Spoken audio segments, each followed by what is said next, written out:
Assalamualaikum warahmatullahi wabarakatuh. Berjumpa lagi sahabat dengan channel Berbagi Tahu. Dalam video kali ini kita akan menelusuri jalanan di salah satu tempat di Ponjong Gunung Kidul. Sembari melihat-lihat pemandangan, nantinya juga akan bercerita tentang sejarah berdirinya Desa Genjahan, Ponjong Gunung Kidul. Nanti kita juga akan melihat kondisi terkini tentang rumah tua milik mantan Bupati Gunung Kidul. Bagi sahabat yang penasaran, ikuti perjalanan saya.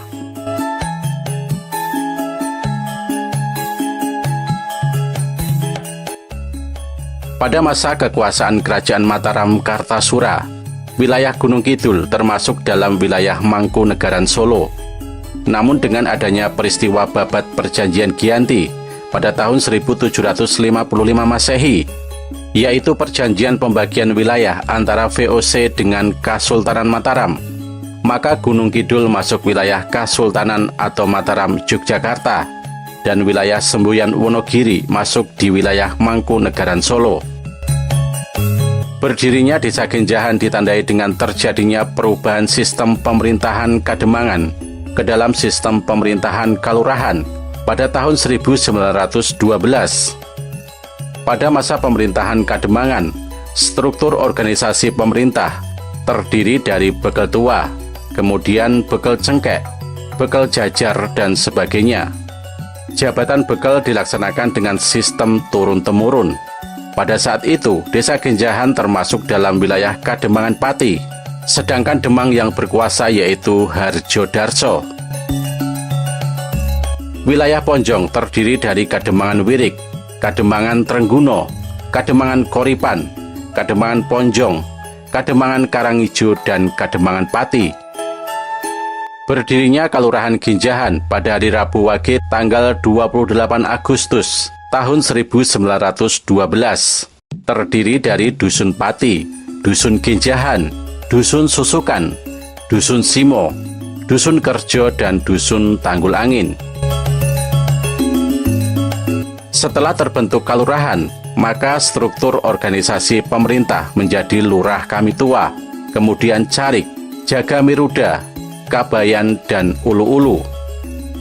Setelah kalurahan berdiri, agar roda pemerintahan bisa berjalan, maka Bupati Gunung Kidul yang ketujuh, yaitu Raden Tumenggung Wiryodiningrat, yang memerintah antara tahun 1901 sampai 1914, selanjutnya mengangkat Kromo Pawiro yang sebelumnya menjabat sebagai bekel di Sendang Sawahan sebagai lurah pertama Desa Genjahan dari tahun 1912 sampai tahun 1943. Kromo Pawiro adalah putra dari Mangun Puspito, Demang Pujangsari.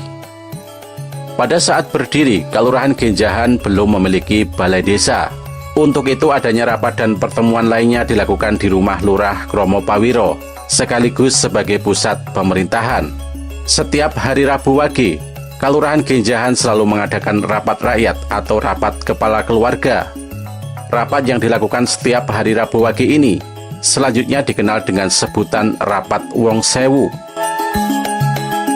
Setelah Kromo Pawiro berkuasa selama 31 tahun, maka Bupati Gunung Kidul yang ke-10, yaitu Kanjeng Raden Tumenggung Joyodiningrat atau Murtoyo, yang berkuasa pada tahun 1935 sampai tahun 1944. Pada tahun 1943, memerintahkan kepada Kromo Pawiro untuk berhenti mengingat kondisi fisiknya sudah tua dan perjuangannya terhadap Kalurahan Genjahan sudah sangat besar. Maka Lurah Kromo Pawiro segera mengadakan rapat rakyat pada hari Rabu Wage. Pada rapat tersebut, Kanjeng Raden Tumenggung Joyodiningrat juga hadir dan memberikan instruksi kepada warga yang hadir agar mengangkat Alimu Harjodisastro sebagai pengganti Lurah Kromo Pawiro. Atas perintah KRT Joyodiningrat tersebut, maka Alimu Harjodisastro yang merupakan cucu dari Kromo Pawiro selanjutnya diangkat menjadi Lurah Genjahan kedua dan berkuasa dari tahun 1943 sampai tahun 1946. Sebelumnya Alimu Harjodisastro merupakan Carik Kalurahan Genjahan Alimu Harjo Disastro diangkat oleh KRT Joyodiningrat sebagai Lurah Genjahan kedua karena dianggap tingkat pendidikannya paling tinggi. Pada tahun 1946 terjadilah masa pembangunan di mana seluruh lurah dan pamong diberhentikan untuk menghadapi ekonomi tingkat desa. Maka Lurah Alimu Harjo Disastro juga diberhentikan. Namun setelah masa pembangunan selesai, maka pada tahun itu juga diadakan musyawarah pemilihan lurah kembali. Pemilihan diadakan di rumah Suro Ijoyo di Dusun Susukan. Namun pemilihan tersebut tidak ada kata mufakat, sehingga pertemuan ditunda pada hari berikutnya. Selanjutnya pada pertemuan yang diadakan di rumah Kromo Pawiro sebagai pusat pemerintahan Kalurahan Genjahan, maka Alimu Harjo Disastro terpilih kembali menjadi Lurah Genjahan yang ketiga dari tahun 1946 sampai dengan tahun 1948. Dalam menjalankan pemerintahannya, Lurah Alimu Harjo Disastro dibantu oleh Carik Darmo Suroyo, keamanan oleh Darso, sosial oleh Wiryo Sumarno, dan kemakmuran oleh Karto Sudarmo. Pada tahun 1948, Lurah Alimu Harjo Disastro berhenti dan digantikan oleh Wiryo Sumarno yang sebelumnya menjabat sebagai sosial sebagai lurah keempat. Lurah Wiryo Sumarno berkuasa di Kalurahan Genjahan selama 5 tahun, terhitung dari tahun 1948 sampai tahun 1953. Pada tahun 1953, Lurah Wiryo Sumarno purna tugas, dan selanjutnya diadakan pemilihan Lurah Genjahan kelima, dan ternyata Alimu Harjo Disastro terpilih kembali. Lurah Alimu Harjo Disastro selanjutnya menganggap perlu adanya bangunan balai desa yang permanen dan berada di tengah-tengah Kalurahan Genjahan. Maka pada tahun 1953, Lurah Alimu Harjo Disastro mengadakan tukar guling tanah kas desa yang berada di Bulak Timo seluas kurang lebih 2 hektar dengan tanah milik Karto Pawiro di Kerjo 2 seluas kurang lebih 2.100 meter persegi. Rumah joglo milik Karto Pawiro di tanah tersebut kemudian direnovasi sebagai balai desa atau balai pertemuan. Selanjutnya pusat pemerintahan yang semula di rumah Lurah Genjahan dipindahkan ke balai desa di Dusun Kerjo 2. Lurah Alimu Harjo Disastro mengakhiri masa jabatannya pada tahun 1968. Setelah Lurah Alimu Harjo Disastro berhenti dari jabatannya, maka dilangsungkan pemilihan Lurah Genjahan ke-6. Mangun Sumarto dari Dusun Simo terpilih menjadi lurah menggantikan Alimu Harjo Disastro mulai tahun 1966 sampai tahun 1995.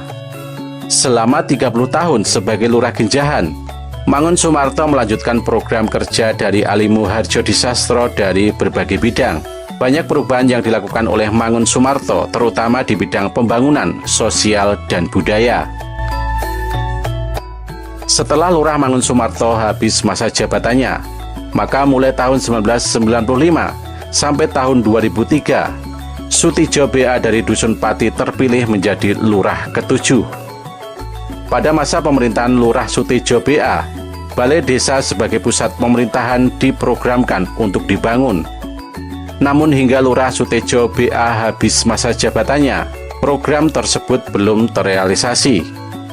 Maka pada tahun 2003, Lurah Sutijo BA purna dan digantikan oleh Widiantara AMD dari Dusun Pati. Widiantara AMD terpilih menjadi Lurah Genjahan mulai tahun 2003 sampai tahun 2013.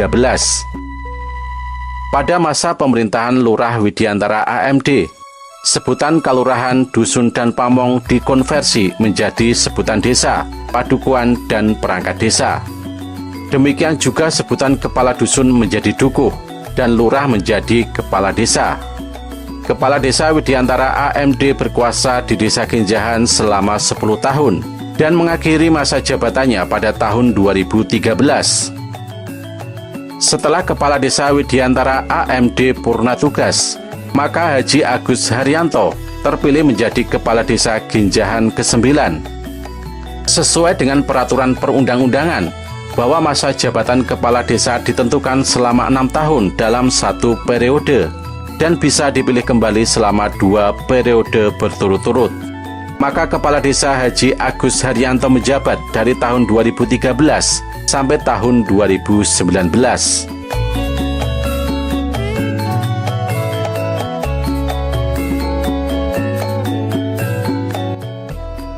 Rumah tua ini berdiri di tengah kebun jati Padukuhan Pati, Kalurahan Ginjahan, Kapanewon Ponjong, Gunung Kidul.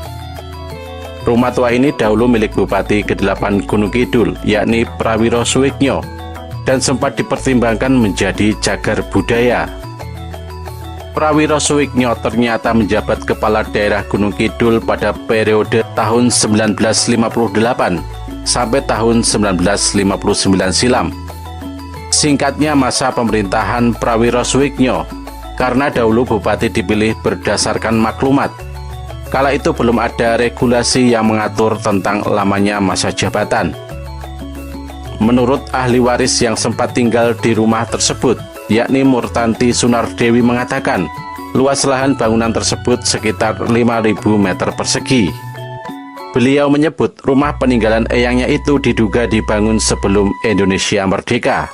Kemungkinan antara tahun 1920 sampai tahun 1925. Rumah tua ini memang masih berdiri, tetapi kondisinya sudah banyak yang rusak. Melansir dari newsdetik.com, pada zaman dahulu rumah ini yang paling bagus di lingkungannya, karena dahulu ada fasilitas seperti badminton di depan, fasilitas untuk orang sekitar, dan di teras digunakan untuk main musik keroncong bapak-bapak dan anak muda.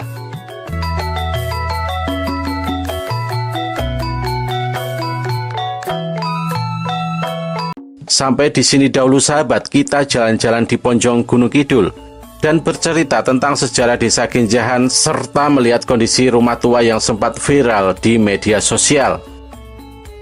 Kalau ada kesalahan dalam memberikan informasi, saya minta maaf yang sebesar-besarnya. Bila sahabat suka dengan video ini, silakan bagikan ke teman-teman agar mereka juga tahu. Wassalamualaikum warahmatullahi wabarakatuh.